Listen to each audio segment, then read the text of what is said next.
ဒီနေ့ကတော့ဇန်နဝါရီလ9ရက်နေ့မှာစူးစီးရရှိထားတဲ့သတင်းတွေနဲ့အတူနောက်မှလည်းဗီဒီယိုလေးတွေပါပါမယ်။အရင်ဆုံးဗီဒီယိုတွေမစခင်ကျွန်တော်သတင်းလေးတွေဖတ်ပြတင်ဆက်ပေးပါမယ်။အရင်ဦးဆုံးသတင်းကတော့စကိုင်းတိုင်းမြို့နယ်များကိုယမန်နေ့တရက်အတွင်းလေရင်ဂျိုင်းယိုကော်ပိုရာနဲ့ပါရာမိုတာများအပြင်စူစိုက်ဒရုန်းများပါအသုံးပြုတိုက်ခိုက်ခဲ့တဲ့ဖြင့်သုံးမြို့နယ်တွင်ထိခိုက်ဒေဆုံးမှုများဖြစ်ပေါ်ခဲ့တယ်လို့ကျွန်တော်တို့သိရှိရပါတယ်။ဒါကတော့စကိုင်းတိုင်းရဲ့သတင်းတွေပေါ့နော်။နောက်တစ်ခါတော့စကိုင်းတိုင်းခင်ဦးမြို့နယ်ကုန်းကြီးကျေးရွာစတင်ကျောင်းကိုယမန်နေ့ဇန်နဝါရီလ9ရက်နေ့မှာည8နာရီအချိန်ခန့်ကတိုက်လေရင်တစည်းကဖုံးကျဲတိုက်ခိုက်ခဲ့ရာတာဖ3ဒေဆုံးပြီးတော့9နှစ်အရွယ်ကလေးငယ်တဦးပါဝင်5ဦးဒဏ်ရာရရှိခဲ့တယ်လို့ကျွန်တော်တို့သိရှိရပါတယ်။နောက်ထပ်သတင်းတစ်ပုဒ်ကတော့ရုရှားနိုင်ငံရဲ့မြို့တော်မော်စကိုကိုယူကရိန်းကဒရုန်းများဖြင့်ပစ်လွတ်ခဲ့ပြီးနောက်မြို့တော်ရဲ့လေဆိပ်တစ်ခုနဲ့3ခုကိုပိတ်ခဲ့ရကြောင်းရုရှားအာဏာပိုင်များကဇန်နဝါရီလ4ရက်မှာထုတ်ပြန်ခဲ့ပါတယ်။ဒါတော့စစ်ရေးတင်းမာမှုအခြေအနေသတင်းပေါ့နော်။ဝမ်းသာစရာသတင်းကောင်းပါဗျာ။နေပြည်တော်မှာထွက်လာတဲ့စစ်တပ်ရင်နှန်းကိုကြားဖြတ်တိုက်ခိုက်ခဲ့ရာစစ်သား8ဦးသေဆုံးပြီးတော့တနက်2လက်နဲ့ခဲယမ်းများတင်ဆက်ရမိခဲ့ကြောင်းနမောက်ကလုံ PDF အဖွဲ့မှပုံအောင်တင်ကရန်ကုန်ခေတ်သစ်သတင်းဌာနသို့ပြောပါတယ်ဒါတော့9ရက်နေ့ဒီနေ့မှာဖြစ်သွားတဲ့အဖြစ်အပျက်ပေါ့နော်တကယ်လို့မှသတင်းကောင်းဝမ်းသာလိုက်တာပီတိလည်းဖြစ်ပါတယ်ဗျာနောက်ထပ်သတင်းတစ်ပုဒ်ကတော့ပန်းတောင်မြို့နယ်ညောင်ကျိုးတိုက်ပွဲတွင်အေအေရဲ့လက်ချက်ဖြင့်စာကခ10တက်မှမှုဗိုလ်မှူးကြီးဟန်လင်းအောင်နဲ့အတူတရင်မှုဒုဗိုလ်မှူးကြီးတဦးဗိုလ်ကြီးတဦးတို့ပါတေဆုံးသွားခဲ့တဲ့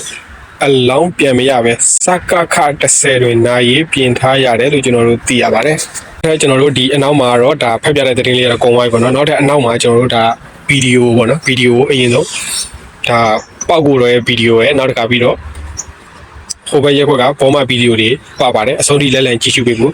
ဖိတ်ခေါ်ပါတယ်။တမတော်ဝိုင်းရံတဲ့သူတွေကကာကြိုကြီးကိုစိတ်ကုန်တော့မယ်။ကာကြိုကြီးကိုစိတ်ပြက်နေပြီ။စိတ်ပြက်နေကာကြိုကြီးရဲ့လုံပုံကိုင်းပုံမာရဝိဇ္ဇာဖျားတကာကြီးရဲ့လုံပုံကိုင်းပုံတွေကိုစိတ်ပြက်နေပြီ။တော်တော်ကြီးကိုစိတ်ပြက်နေပြီ။စိတ်ပြက်တဲ့အထက်မှာတို့တော်ကလည်းထိတ်ဆုံးလာပါတယ်။နော်။အဲ့တော့အောက်ကအခုတမတော်သားတွေရင်းရတာပစ္စတာတွေကမတန်ဘူးလို့ပဲဥစ္စာသုံးတက်ချင်တယ်။ကာကြိုကြီးကျွန်တော် live ပေါ်မှာတွေ့လိုက်တယ်ဟိုမှာကျော်စိုးဦးကမတရားဘက်မှာPDF အုပ်ကူဒီဆုံးသွားတဲ့ PDF လူငယ်လေးတွေရဲ့အုပ်ကူမှာတွားပြီးတော့ဟုတ်လားဖဏနဲ့နေပြီးတော့တမင်တကာဖဏနဲ့နေပြီးတော့ဖဏကျူးဟိုမှာချီနေတာလို့နော်တမင်တကာအဲ့လိုပြီးတော့လုံနေတာတွေ့လိုက်တယ်ပဲနောက်ပြီးတော့စင်ဖြုတ်ပြီးတော့တီးနဲ့ကော်ပါမယ်ပါညာစုံရောပါဗျာနော်အဲ့တော့ဒီဆုံးသွားပြီဖြစ်တဲ့နော်လူတယောက်ကိုနော်လူတယောက်ရဲ့အုပ်ကူလူတယောက်ကိုလှုပ်တယ်ဆိုတာတော်တော်လေးလူရည်ကြည်မှုလည်းပြောလဲတော်တော်လေးရိုင်းဆိုင်နေတယ်တော်တော်ရိုင်းဆိုင်ပါတော့ရိုင်းဆိုင်ပါတော့ဒီလောက်ရမယ်မလောက်ရဘူးဗျာနော်တော်ဒီလောက်ရမယ်မလောက်အောင်အဲ့တော့ဥပဒေနဲ့ပြောရင်လည်းဥပဒေကလည်းအပြစ်ရှိတယ်လို့ကျွန်တော်ထင်တယ်ဗျာအဲ့ဒါဥပဒေရှိတယ်ဗျာနော်ဒီဆုံးသွားတဲ့လူတယောက်ရဲ့အုပ်ကိုတင်ကြိုင်မြေပုံကိုစော်ကားတာမလုပ်ရဘူးဗျာနော်တိဆုံးတဲ့လူဘလို့ပဲဖြစ်ဖြစ်ကျွန်တော်လည်းခါပြောပါတယ်ဒီဆုံးသွားတဲ့ PDF လူငယ်လေးတွေကလည်းကျွန်တော်တို့သားသမီးတွေပဲနော်အဲ့တော့ဒါကျော်စိုးဦးဆိုလဲဒါတိဆုံးသွားတဲ့လူငယ်လေးတွေကကိုညီကိုတွေပဲဗျာနော်ကိုညီကိုတွေပဲအဲ့တော့သူတို့တိဆုံးသွားတဲ့အတွက်ကျွန်တော်တို့လည်းဝန်းနေရတယ်ဗျာနော်ဝန်းနေရတယ်စိတ်ထိခိုက်ရတယ် PDF ပဲတီတိုင်းသားလည်းနဲ့ကြိုင်မဲ့တီတက်မတော်သားပဲဟုတ်လားတီတော့ကျွန်တော်တို့ကဒီခုဖြစ်ပြနေတယ်နော်အဖြစ်ဆိုးကြီးကအားလုံးတိုင်းပြည်မှာဝန်းနေကြည်ခွဲစရာဒီပဲဖြစ်တယ်ဗျာနော်အဲ့ဒါကိုတည်ဆုံးသွားပြီသူတည်ဆုံးသွားပြီဗျာဘယ်တော့တည်ဆုံးကြရတာကတော်တော်ဝန်းနေစရာကောင်းတယ်နော်အဲ့တော့တည်ဆုံးသွားတဲ့လူရဲ့အုပ်ကူတင်းကြိုင်ကိုတွားပြီးတော့ဒီစော်ကားတာမလုပ်ရဘူးဗျာနော်စော်ကားတာမလုပ်ရအောင်တော့တင်းကြိုင်ကိုအုပ်ကူဟုတ်လားဒီဟာနဲ့မလွတ်လာလို့လမ်းဧရိယာနဲ့မလွတ်လာလို့ဖယ်ရှားတယ်ပါညာမသိတော့လို့ဖယ်ရှားတယ်တော့တင်းကြိုင်ကိုပြောင်းတယ်ရွှေ့တယ်ဒါကျွန်တော်မပြောဘူးဗျာနော်ဟိုတင်းကြိုင်နေတယ်ကျွန်တော်တို့ခန်းကရွှေ့ကြတာပဲနော်ဒါ ဒါကိုကျွန်တော်မပြောဘူးဒါပေမဲ့အဲ့ဒီတင်းကြိုင်းကိုသူ့ရဲ့အုပ်ကိုဖဏနဲ့တမင်တကတက်နေဟုတ်လားဟိုဖြစ်ပြီးအဲ့ဒါကတော့ကျော်စုလောက်တာကတော့တော်တော်လွန်နေဗျာတော်တော်လွန်နေအဲ့ဒါကိုလည်းအခု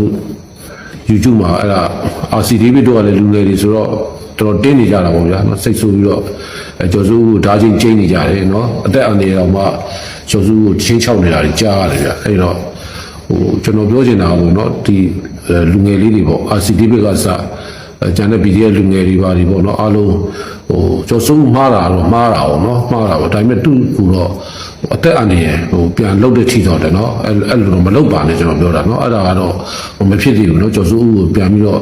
ဟိုအသက်အန္တရာယ်ပြန်ရန်ရှာတယ်နော်အဲ့လိုတော့လည်းမလှုပ်သေးဘူးဒါကျွန်တော်အနေနဲ့ဒါမေတ္တာရက်ခံပါတယ်နော်မေတ္တာရက်ခံပါတယ်အဲ့တော့သူမှားတယ်ကတော့တော်တော်မှားတယ်ဗျကျော်စုကနော်ဒီလူကမိုက်ရိုင်းနေတာကြာပြီနော်ဒီလူကမိုက်ဘလူဖြစ်နေတယ်ပြီနော်ကျော်စုဦးနဲ့နီးစပ်တဲ့လူတွေကလည်းနော်တာဝန်ရှိတဲ့လူတွေလည်းနည်းနည်းပါဆူဆုံးမှပြောကြပါဗျာအဲ့လိုကြီးလည်းမလွတ်ထားနဲ့ဒါဒီလူမိုက်ရိုင်းတာမျိုးတော့ကျွန်တော်တို့လက်မခံဘူးဗျနောက်ပြီးတော့ကျွန်တော်တို့ရဲ့နော်ဒီအမျိုးသားပြန်လည်တင်မြတ်ကြီးပေါ့နော်အဲ့ဒါကိုလည်းထိခိုက်တယ်ဗျထိခိုက်တယ်ကျော်စုဦးရဲ့လောက်ရောက်အဲ့တော့လူကြီးတွေအနေနဲ့လည်းကျော်စိုးဦးနဲ့နီးစပ်တဲ့လူကြီးတွေနဲ့လည်းကျော်စိုးဦးဆုံးမပေးပါနော်အဲ့တော့ကျော်စိုးဦးအနေနဲ့လည်းကိုမားတဲ့ဟာကိုနည်းနည်းတော့မှန်တိပြီးတော့ပြန်ပြီးတော့တောင်းပန်ဖို့တော့လိုမယ်ဗျာနော်တောင်းပန်ဖို့တော့လိုမယ်အဲ့တော့တစ်ဖက်ကလည်းဒေါသဖြစ်နေတဲ့လူငယ်တွေကလည်းအဲ့တော့ကျော်စိုးဦးလည်းအသက်အန္တရာယ်နော်လှုပ်တဲ့ဖြစ်တဲ့ทีတော့မလှုပ်တင်ဘူးမြင်တယ်နော်ဒါသူ့ကိုဟိုသူ့အသက်အန္တရာယ်ကိုနော်သူ့ကိုပြောရရင်တော့တီတံပြီးတဲ့အထိတော့မလုပ်သင့်ဘူးဗျာเนาะဒါတော့သူမှားတာတော့မှားတာတော့မှားတယ်မိုက်ရိုင်းတယ်เนาะသူမိုက်ရိုင်းတယ်တော့မိုက်ရိုင်းဒီမိုက်ရိုင်းမှုအတွက်လည်းတော့သူ့ရဲ့အသက်အန္တရာယ်ထိကိုတော့မလုပ်သင့်ဘူးပေါ့เนาะမလုပ်သင့်ဘူးအဲ့တော့ကျော်စိုးကလည်းဒါကိုတောင်းပန်လိုက်ပါเนาะကိုကျော်စိုးတော်တော်မှားတယ်เนาะတော်တော်မှားတယ်ဒါကတီဆုံးသွားတဲ့လူတစ်ယောက်ရဲ့ဒီအုပ်ကိုတင်ကြိုက်ဘူးเนาะဒါမစော်ကားရအောင်เนาะမစော်ကားရအောင်เนาะမစော်ကားရအောင်ဒါတော်တော်မှားတယ်เนาะကျော်စိုးတော်တော်ရိုင်းနေเนาะမိုက်ရိုင်းနေခေါ်တော့เนาะမိုက်ရိုင်းနေအဲ့တော့ကိုမိုက်ရိုင်းတော့တိပြီးတော့ကျော်စိုးလည်းဒါတောင်းပါပါเนาะတောင်းပါကျော်စိုးနဲ့နီးစပ်တဲ့လူကြီးတွေလည်းကျော်စိုးဆုံးမပြီးတော့တောင်းပါခိုင်းပါเนาะတောင်းပါခိုင်းပါမတောင်းပါလဲသူ့တော့အသက်အန္တရာယ်เนาะလှုပ်တဲ့ทีတော့မလှုပ်ကြပါနဲ့ကျွန်တော်ပြောတာเนาะနော်သူတောင်းမှန်သည်ဖြစ်စေမတောင်းမှန်သည်ဖြစ်စေနော်သူ့နော်အသက်အန္တရာယ်ထိတော့နော်သူ့နော်အသက်အန္တရာယ်ကရှင်းပြမယ်ပါမဟုတ်လားဟိုမင်းလို့ဖြစ်သွားမယ်ပါညာနော်အဲ့လိုမျိုးတွေပြောနေကြတယ်နော်အဲ့တော့ဒီပြတော်တော်ဒီကျော်စိုးဦးလို့ဆိုတာလေတကယ်နော်တိုင်းပြည်မှာတကယ်မော်ရာတွေပဲဗျာနော်မီဒီယာတွေပဲနော်မီဒီယာလည်းတရားဝင်နော်မီဒီယာ license တွေလောက်ထားတာပဲနော်အဲ့လိုမီဒီယာတွေကနိုင်ငံတော်ရဲ့နော်ဒီလူတိများတယ်နော်မီဒီယာတွေနော်အဲ့ဒါတွေကတိတ်တိထားရတယ်နော်မီဒီယာဆိုတာရိုးရိုးတမန်လူနဲ့တော့မတူဘူးပေါ့နော်အဲ့တော့ဒါကိုကျော်စိုးကတော်တော်မိုက်ရိုင်းတယ်ခင်ဗျားမှားနေတာကြာပြီခင်ဗျားတို့ကျွန်တော်နဲ့ကျော်စိုးနဲ့ကျွန်တော်နဲ့ခဏဖြစ်တယ်နော်ခဏဖြစ်တယ်ဒီကောင်နဲ့အဲ့တော့အခုကတော့တိတ်တော့သူ့တယ်မပြောချင်တော့ပါဘူးကြောက်နော်မပြောသူမိုက်ရိုင်းတာပဲကျွန်တော်ပြောချင်တယ်ဒါပေမဲ့အဲ့ဒီမိုက်ရိုင်းတာကိုကျော်စိုးကတောင်းပန်ပါနော်တောင်းပန်သည်ဖြစ်စေမတောင်းပန်သည်ဖြစ်စေလူတစ်ယောက်ကတော့နော်တပ်ပစ်လောက်တဲ့ထီတော့နော်မလုပ်ကြပါနဲ့နော်ဒီလောက်ကြီးတပ်ပြီးလောက်ရတယ်ဟုတ်လားအပြစ်မျိုးတော့လည်းမဟုတ်ဘူးပေါ့နော်အဲ့လိုမျိုးတော့လည်းမဟုတ်ဘူးနော်ဟုတ်ကဲ့ဗျာအားလုံးညလည်းနဲ့ပါပဲနော်အားလုံးမြန်မာပြည်အမြန်ကြီးရပါစေဗျာကျွန်တော်9မိနစ်ဆိုပါ ဟဲ့ကျော်စိုး အဲ့ဒီဗဒအုပ်ကူတွေကဘယ်လိုဖြစ် ဗရက်ရဲ့အုပ်ကူကအနီရောင်မှာကွာအဖြူရောင်မဟုတ်ပါဘူးနော်နင်းတို့ရဲ့အဆင့်ကအနီရောင်ကိုကြောက်ပြီးထုံးအုပ်ပြီးတော့လိုင်းမော်တင်ရတဲ့အဆင့်ဟမ်ဟဲ့ ဒီမှာ ကျော်စိုး ဟိုကလေးတွေလင်းပြောက် ကျွန်တော်ဒီဘက်ကအ နီရောင်အုပ်ကူကိုထုံးတုပ်ပြီး ဒါကျွန်တော်တရုတ်ပြောင်း ကြောက်နဲ့တက်ပြတော့ဂုံစာမနေစမ်းပါနဲ့ ပြောင်းပိုင်းမှာလဲကျွန်တော်ပလောင်တွေရဲ့ပလောင်တွေရဲ့နေရာဒီကောင်နဲ့ မရှက်ဘူးလား ဒီဦးနာတော့လဲကျွန်တော်ဒီဖက်နဲ့ပဲရှိတာအမှတ်ပြ စစ်မှာသူနိုင်ကိုနိုင်တိုက်နေတာကွာ နော်စားဖက်နဲ့နေရှိတာ စစ်တက်မှာသူနိုင်ကိုနိုင်ယောက်ျားတဲ့လက်နက်ကင်ပြီးတိုက်နေတာကိုတည်သွားတဲ့အုပ်ကူအနီရောင်ကိုထုံးတုပ်ပြီး လက်နဲ့မကန်နေလေ ခြေထောက်နဲ့ထောက်ပြပြီးတော့ဂုံစာပြနေတာမင်းကိုကြည့်ပြီးတော့တနာလို့ ဒါလည်းဒီမှာရဲဘော်ရဲ့